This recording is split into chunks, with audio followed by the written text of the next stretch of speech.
that's not a small thing. According to the Daily Mail, new reporting today, that man's name is Maurice Freeland. Freeland has admitted that he attacked Rittenhouse moments before another man, a domestic abuser called Anthony Huber, started bashing Rittenhouse in the head with a skateboard. So who is Maurice Freeland? Well, according to the Daily Mail, he's a career criminal. He has open charges for domestic abuse, disorderly conduct, and criminal damage to property. In one case, a woman reported to authorities that Freeland, quote, threw her to the ground and kicked her in her lower right rib cage. So what we learn here, among other things, is that every single person Kyle Rittenhouse shot or shot at on August 25th in Kenosha had a lengthy and violent criminal record. Well, that seems relevant, but the jury doesn't know it. Thanks to unethical behavior by the prosecution, Maurice Freeland never had to testify in court. And yet, apparently, Freeland told prosecutors that he wanted immunity before he would agree to appear on the stand. The assistant district attorney in the case, Thomas Binger, refused to provide that. That means the state knew all along exactly who Maurice Freeland was. But they withheld that information from Kyle Rittenhouse's lawyers. And as a result of that, Kyle Rittenhouse was deprived of his constitutional right under the Confrontation Clause to challenge his accuser in open court. That's not supposed to happen. It can't happen. And that's not the only relevant evidence that was withheld from Kyle Rittenhouse's lawyers during this trial. We're about to show you some drone footage. It aired on this show the night of August 31st, 2020. At the time, we were interviewing a lawyer called John Pierce, who was then representing Kyle Rittenhouse. Take a look at the pictures on the right-hand side of your screen. That's really a tertiary charge anyway, because there are other... Let me ask you about the first shooting of Joseph Rosenbaum. Sure. The second two, one man was shot in the arm, the other was shot in the midsection and died. Both of them clearly, and that's obvious on video, attacked Rittenhouse. But the first shooting, was Rittenhouse fired upon before he fired? Did he believe he was fired upon? What were the circumstances of that shooting? So that drone footage that you just saw, it's right there, that aired on this show, has become part of the Rittenhouse case. Prosecutors claim that footage shows Kyle Rittenhouse raising his rifle in a provocative manner at an accused arsonist called Joshua Ziminski. Now, the footage doesn't actually show that, if you look at it carefully, but that's what they're claiming anyway. The prosecution's theory of the case is that Joseph Rosenbaum, the child rapist, began chasing Kyle Rittenhouse after Rittenhouse pointed his rifle at Ziminski. So apparently the pedophile was defending the honor of the accused rapist. That's their claim. Conveniently for the state, however, Joshua Ziminski, like Maurice Freeland, never testified in this case. Why? Because prosecutors made sure he couldn't. Prosecutors charged Ziminski with arson and then delayed his trial so he would not be available to testify in the Rittenhouse trial. By the way, and this is relevant too, authorities say Ziminski brought a gun to the riot and fired a shot before Kyle Rittenhouse ever pulled his own trigger. How's that for relevant? But jurors never got to hear Joshua Ziminski explain that. So here's the problem. The drone footage we aired on this show was never provided to Kyle Rittenhouse's defense team. Instead, they got a blurrier, lower-grade copy of the tape.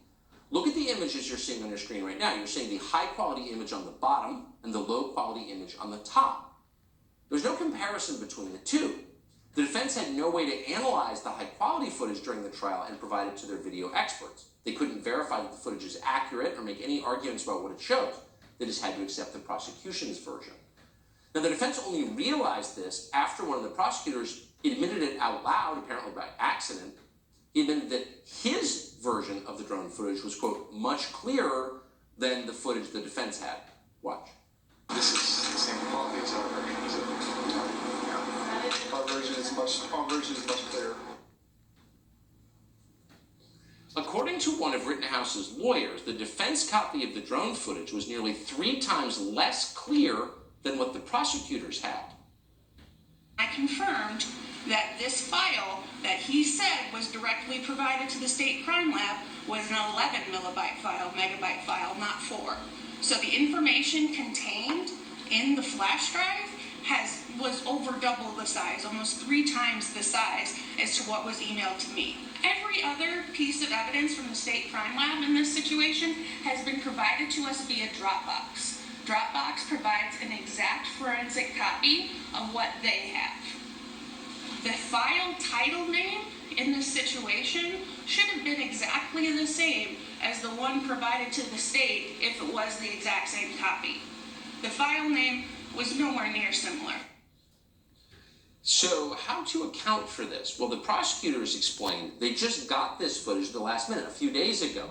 They said they immediately sent it to the defense, and they had no idea the defense would get such a low-quality copy of it. It was a technical glitch, they said. But that doesn't really make sense, actually, and the judge seemed to understand that. He asked why the prosecution waited more than a year to get this footage. The defendant's first attorney, after he was charged with this case, appeared on an interview, appeared alongside the high-definition version of this footage. If you know Tucker Carlson's got it, you could have subpoenaed it, no? We didn't know that until, I think, today.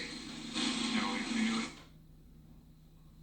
It doesn't matter what the explanation is. There's no excuse for this in a criminal trial. The prosecution has a legal obligation to obtain evidence in a timely manner and then provide it to the defense the moment it's available. That's the law. In this case, the prosecution waited until after the trial began to give the defense a low-quality version of the drone footage. So you have to ask, is this deliberate prosecutorial misconduct? And actually, as a legal matter, it doesn't matter. Kyle Rittenhouse is constitutionally entitled to see all the evidence against him at the trial, and he didn't. So by definition, Kyle Rittenhouse is not getting a fair trial. By the way, outside the courtroom as well as inside. Yesterday, as hundreds of National Guard troops idled nearby, a fight broke out between protesters within earshot of jurors. Today, we learned that a freelancer for MSNBC followed the jurors' bus to the courtroom. He blew through a red light to keep up with the bus. Now, why would a, quote, journalist follow jurors before they've reached their verdict? Well, the judge seemed to understand exactly what was going on. This morning, he banned anyone associated with MSNBC from the courthouse. The police, when they stopped him, because he was following at a distance of about a block and went through a red light, pulled him over and inquired of him what was going on, and he gave that information and stated that he had been instructed by Ms. Bayan in New York to follow the jury bus. I have instructed that no one from MSNBC News will be permitted in this building for the duration of this trial.